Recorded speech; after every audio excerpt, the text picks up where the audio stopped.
limpo, ser justo e pobre de espírito ser. Tua palavra me sonda, me conta do reino que espera por mim. Eu te ofereço meu pranto, as dores da alma que quer renascer. Eu ouvi tua voz, teu falar, me encanto e seguir, caminhar e saber pra onde vou. Eis-me aqui, minha dor, sereno. Eu ouvi tua voz, teu falar, me encanto e seguir, caminhar e saber pra onde vou. Eis-me aqui, minha dor, sereno.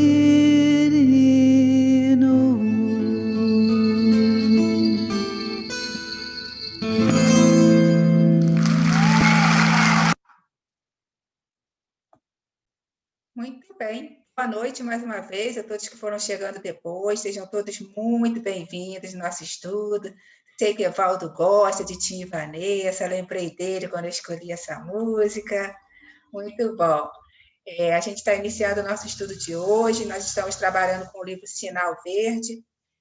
Quem vai fazer a leitura hoje da página Perante o Sexo é o número 45, né? A nossa amiga Fátima.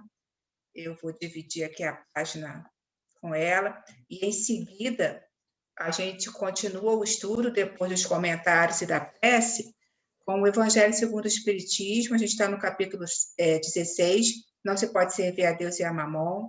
Quem vai fazer a leitura e o comentário vai ser a Olívia, do item 12, que está dentro da parte Emprego da Riqueza, né? E a Olívia vai fazer esse estudo para a gente. Eu já passo aqui a palavra para a nossa amiga Fátima, para que ela possa fazer a leitura e o comentário. Bem-vinda, minha amiga.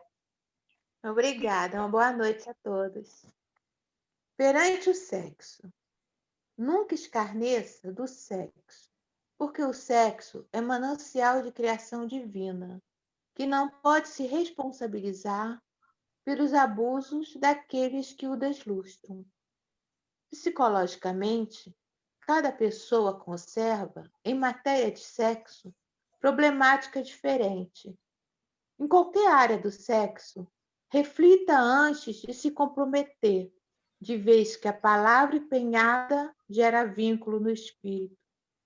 Não tente padronizar as necessidades afetivas dos outros por suas necessidades afetivas, porquanto, embora o amor seja a luz uniforme e sublime em todos, o entendimento e posição do amor se graduam de 1000 modos na senda evolutiva.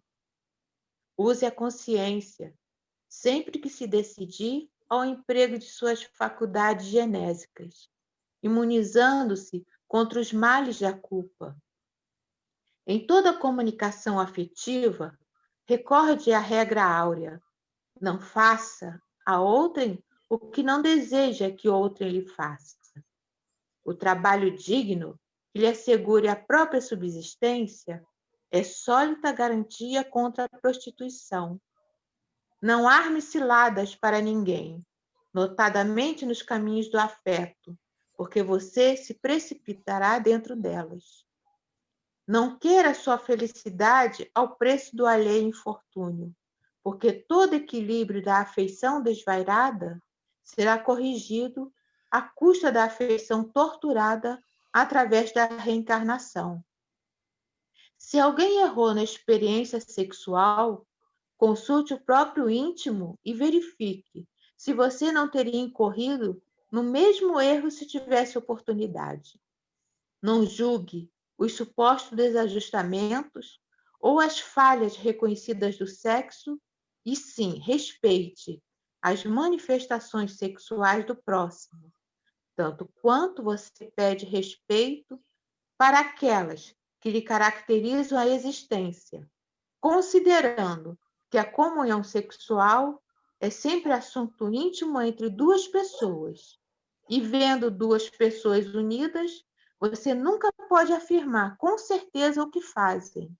E se a denúncia quanto à vida sexual de alguém é formulada por parceiro ou parceira desse alguém, é possível que o denunciante seja mais culpado quanto aos erros havidos, de vez que, para saber tanto acerca da pessoa apontada ao escárnio público, terá compartilhado das mesmas experiências.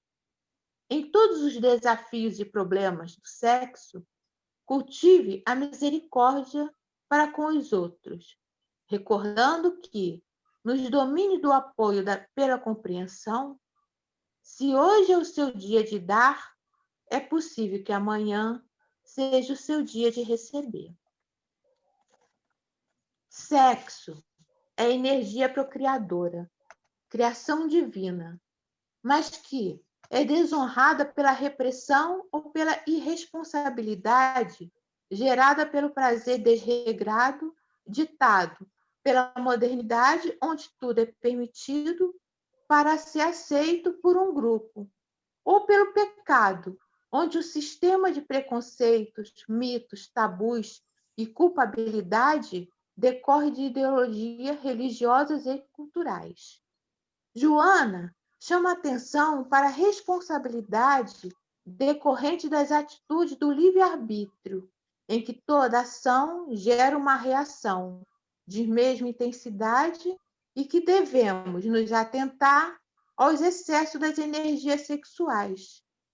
O sexo tem o poder de transcender a esfera carnal e, caso seja realizado de forma inconsequente e puramente instintiva, pode atrair espíritos que se fortalecem do magnetismo emanado na relação.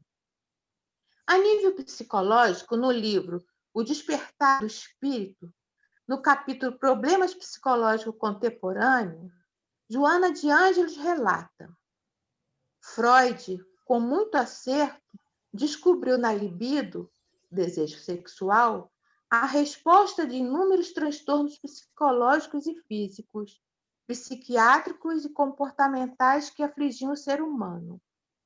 Examinando a sociedade como vítima da castração religiosa ancestral, decorrente das inibições, frustrações e perturbações de seus líderes, que, através de mecanismos proibitivos para o intercâmbio sexual, condenavam-no como instrumento de sordidez, abominação e pecado, teve a coragem intelectual e científica de levantar a bandeira da libertação, demonstrando que o gravame se encontra mais na mente do indivíduo do que no próprio ato. A contribuição de Freud para a libertação da criatura humana, arrancando da hipocrisia vitoriana e clerical anteriores, dando-lhe dignidade e de valor inestimável. E Joana continua dizendo que o que tem faltado é a conveniente orientação educacional para a vida sexual, assim como o equilíbrio por parte de religiosos e educadores, líderes de massas e agentes multiplicadores sociais, que sempre refletem as próprias dificuldades de relacionamento e vivência sexual. Já Emmanuel, no livro Vida e Sexo, ele estabelece 4 pontos em torno do sexo. Primeiro, não a proibição, mas a educação. Não a abstinência imposta, mas emprego digno, com o devido respeito a si mesmo e aos outros. Não a indisciplina, mas controle. Não o impulso livre, mas responsabilidade. fora disso é teorizar simplesmente para depois aprender e reaprender com a experiência.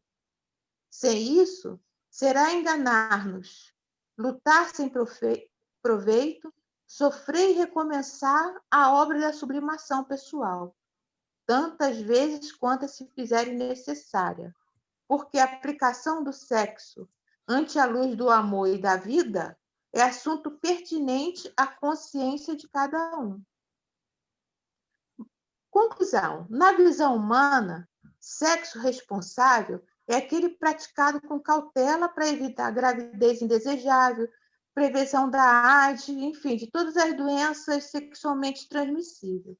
Já na visão espírita, sexo responsável é aquele praticado com amadurecimento psicológico, com respeito ao próximo, com conscientização sem culpas, sem julgamentos e sem multiplicação da intimidade. Lembrando-se da seguinte regra: não faça ao outro o que não deseja que lhe façam. E eu lendo esse texto, eu me lembrei assim desses meus 35 anos de trabalho, né, na rede pública, e no início, assim, de 82, mais ou menos até 1988, as meninas que entravam para ter filho, elas tinham uma média de 18, 19 anos. E após isso, né, alguns anos depois, passaram a ter com 11 anos, 10 anos e até 9 anos de idade. E por que isso? Né? Provavelmente, porque não tinha essa educação, né? Por causa do proibido. Então, não tinha essa orientação correta a respeito do sexo. E eu verifiquei também, né, nessas minhas andanças pela vida, que independente da classe social, né, quando começou a história do ficar e do ficante, isso deu um boom. Isso realmente aconteceu uma situação, inclusive, assim, assustadora. Fátima, Porque... Oi? extrapolou muito tempo já, minha amiga. Estava tão bom, não queria te cortar, mas você passou muito tempo, aí não vai ter tempo nenhum para os colegas participarem. Gente, desculpa, me empolguei. Eu vi, desculpa. Porque agora a gente só tem 2 minutinhos para os colegas, se alguém quiser participar. Tá bom, desculpa. Eu vi que você estava empolgada, eu não queria te cortar. Evaldo levantou a mãozinha aqui, acho que só vai dar para o Evaldo falar. Bem-vindo, meu amigo. Antes que o Roberto levante a mão, eu levantei. Ou ele ou o Fernando. O Fernando não está aí, aproveitei. Mas a questão do sexo realmente é uma questão muito emblemática, porque está invariavelmente associada à questão moral. Uma vez que eu ainda não tenho a minha situação moral bem definida, bem estabelecida, eu vou utilizar o sexo apenas como objeto de prazer. Mesmo sabendo, diante daquilo que a doutrina nos apresenta, como Fátima relatou muito bem, que eu terei que arcar com as consequências dos meus atos. Porque não dá mais, diante daquilo que a doutrina me propõe, eu dizer que era coisa da juventude. Porque não.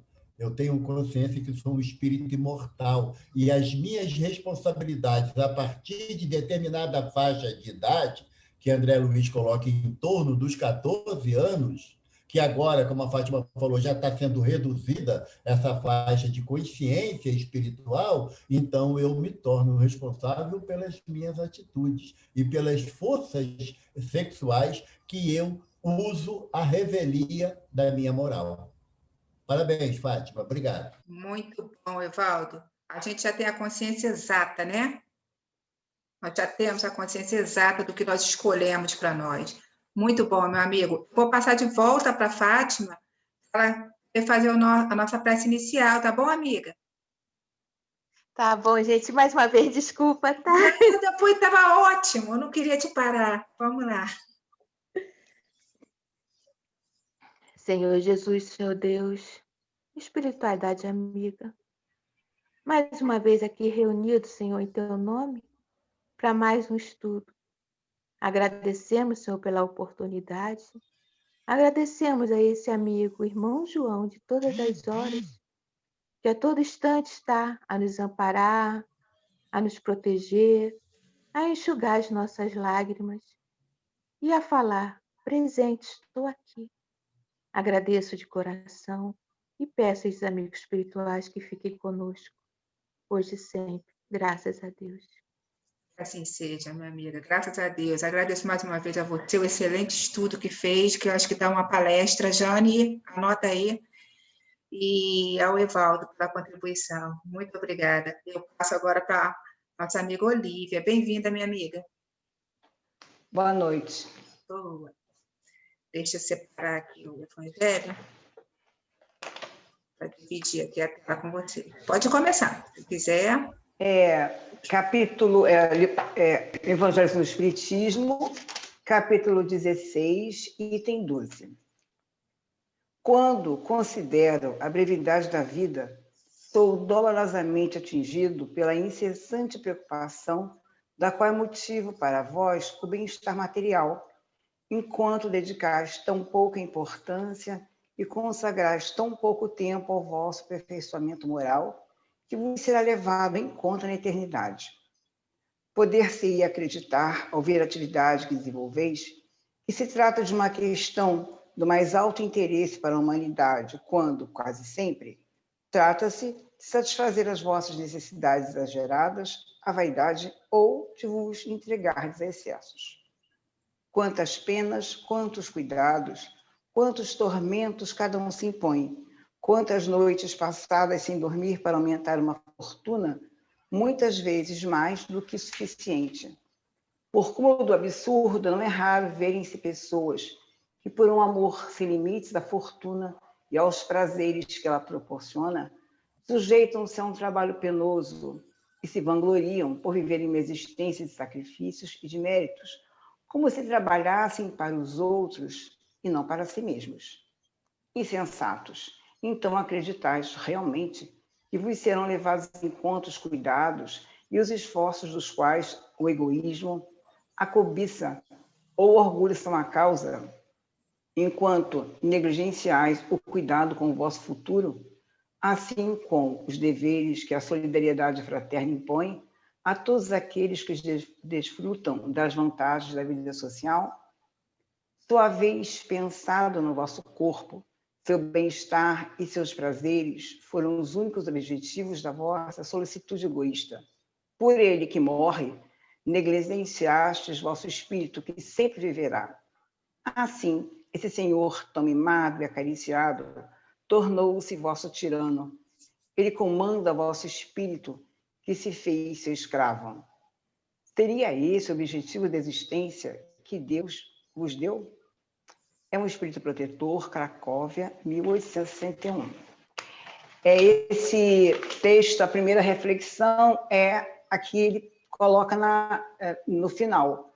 Afinal, o que é a vida, né? Nós estamos vivos, né? O que é a vida, né?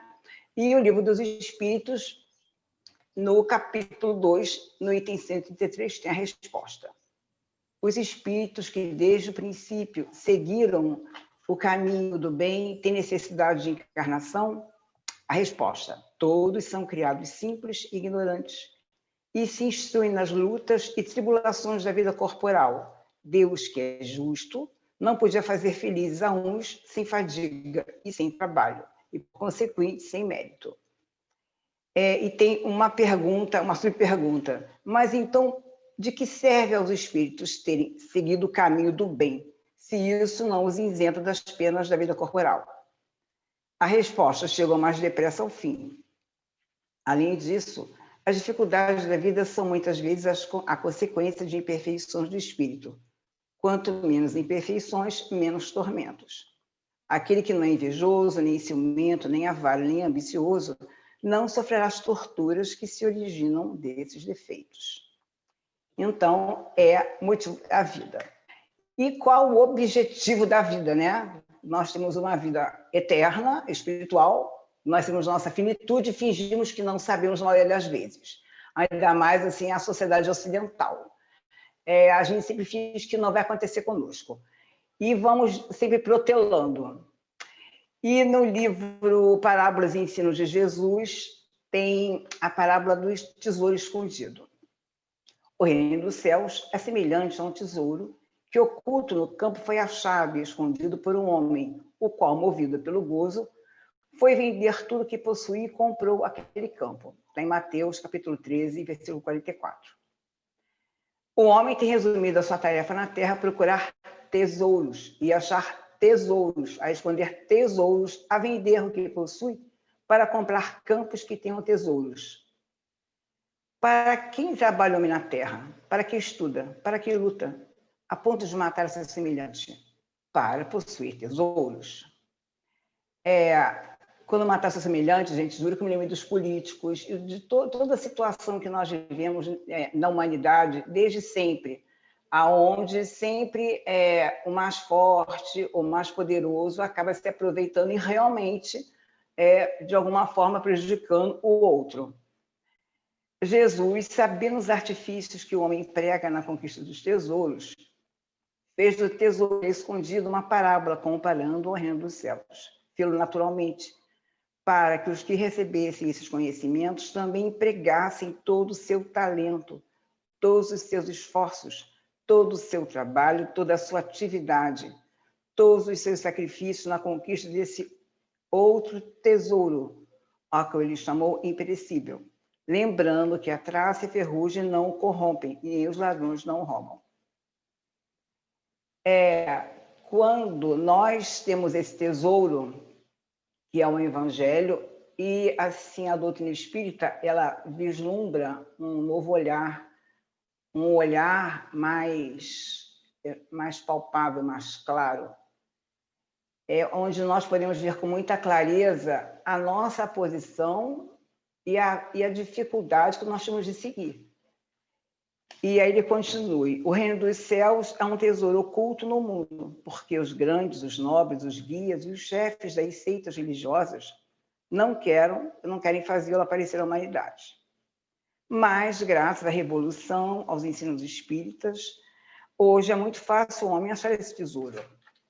Mais difícil lhe pode ser vender o que tem e comprar o campo, isto é, desembaraçar-se das velhas crenças, do egoísmo, do preconceito, do amor, aos bens terrestres, para possuir os bens celestes.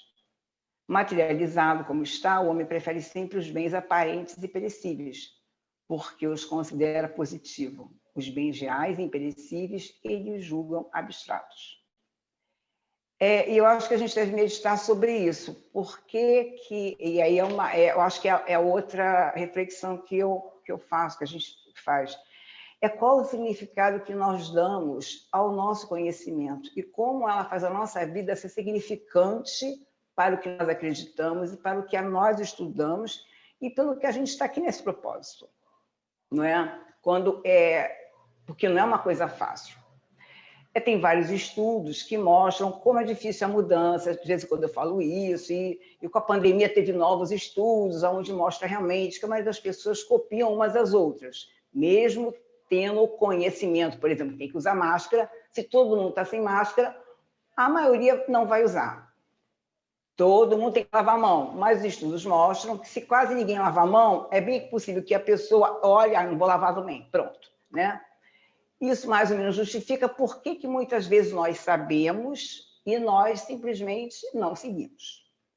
E eu me lembrei de uma coisa: quando a gente liga a televisão, ou a gente entra na internet, ou a gente lê um jornal, qualquer noticiário, normalmente as notícias são assim, bem ruinzinhas, né? E por que nós...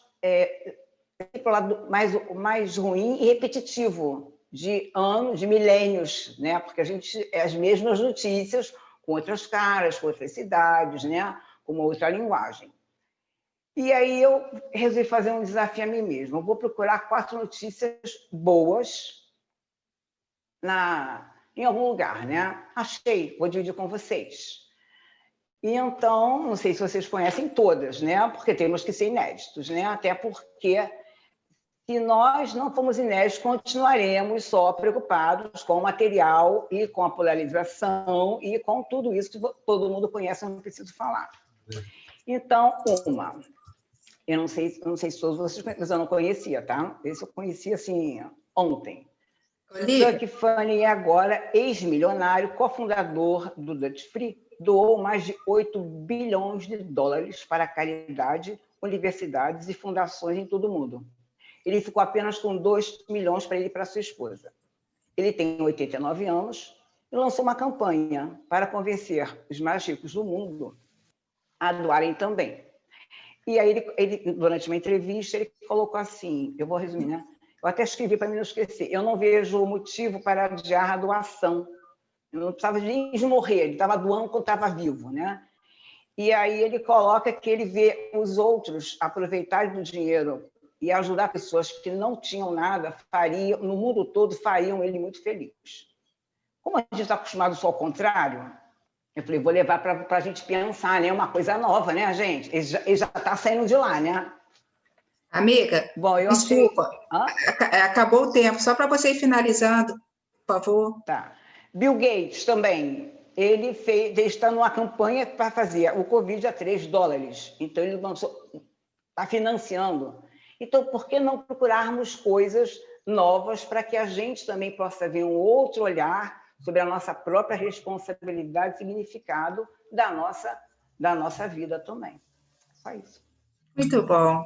Excelente estudo. Você e Fátima hoje superaram as nossas expectativas. Excelentes. Eu agradeço demais. E essa página da riqueza que você leu, ela tem até a ver com a página da Fátima, né? Naquele momento que Totalmente. não é que totalmente. fala você como chegar no plano espiritual, o que você vai dizer do tempo que você perdeu com os seus prazeres, com o seu bem-estar, com o seu corpo, né? Então tem um pouco a ver aí. Gastando, pois é, em vez de distribuir isso aí. Interessante. Muito obrigada, minha amiga. Eu vou passar aqui para o Roberto. Bem-vindo, Roberto. Boa noite. Boa noite, pessoal. Logo essa primeira frase aqui desse texto, né, da mensagem do Espírito Protetor, é quando considero a brevidade da vida, causa-me dolorosa impressão a vossa incessante preocupação com os bens materiais, enquanto dedicam tão pouco tempo à sua evolução espiritual.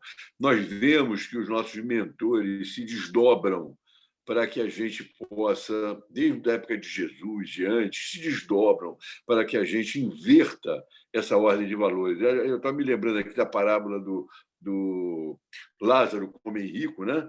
Que o homem rico, quando chega do outro lado, desesperado, vê o Lázaro, que tinha sido mendigo aqui, ele vem implorar para que ele possa voltar e dizer para aquelas pessoas que ele ama, para os parentes dele, a realidade da vida, os valores da vida, né?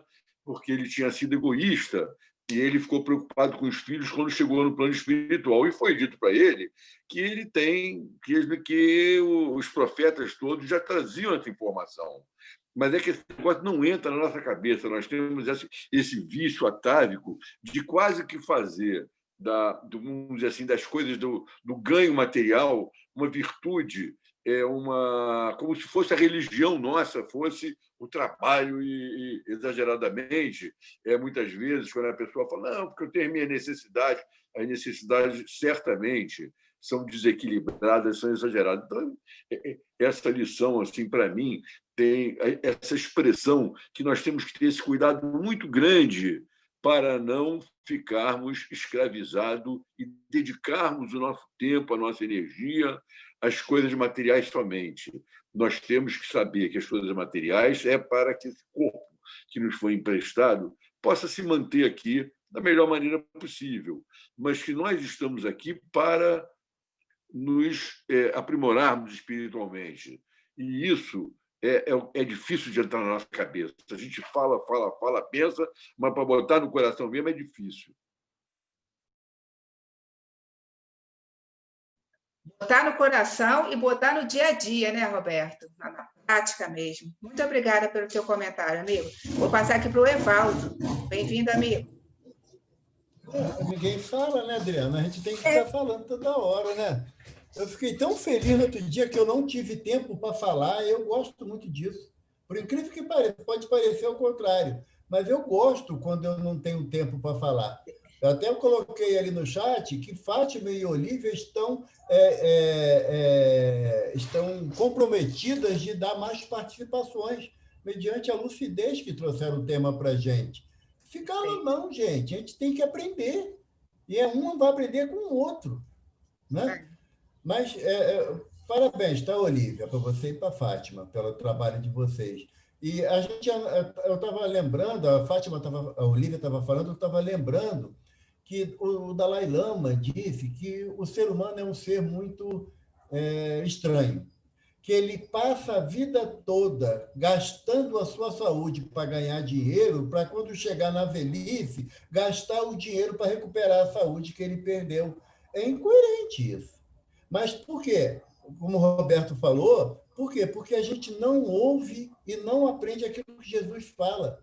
Jesus disse que onde estiver o seu tesouro, aí estará o seu coração. E na parábola que o Roberto lembrou de uma, a Olívia lembrou de outra, e aquela parábola do homem que ia construir um celeiro maior para guardar a sua colheita, e Jesus fala, ainda hoje lhe será pedido conta da sua vida, da sua alma. Então, vamos olhar um pouquinho o lado imortal, como a Olívia falou, que é o espírito. Né? Aí. Obrigado. Essa parábola é de Lucas, muito bonita, verdade. Obrigada, meu amigo. Vou passar aqui para o Carlos. Bem-vindo, meu amigo. Boa noite. Boa. A respeito desses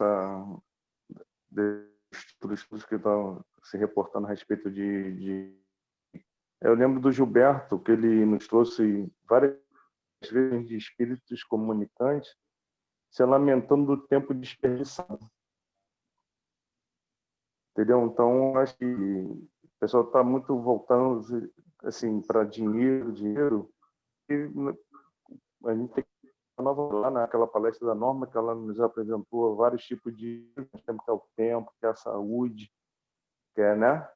E várias outras que a gente tem que focar também. Seria isso. Aí. Principalmente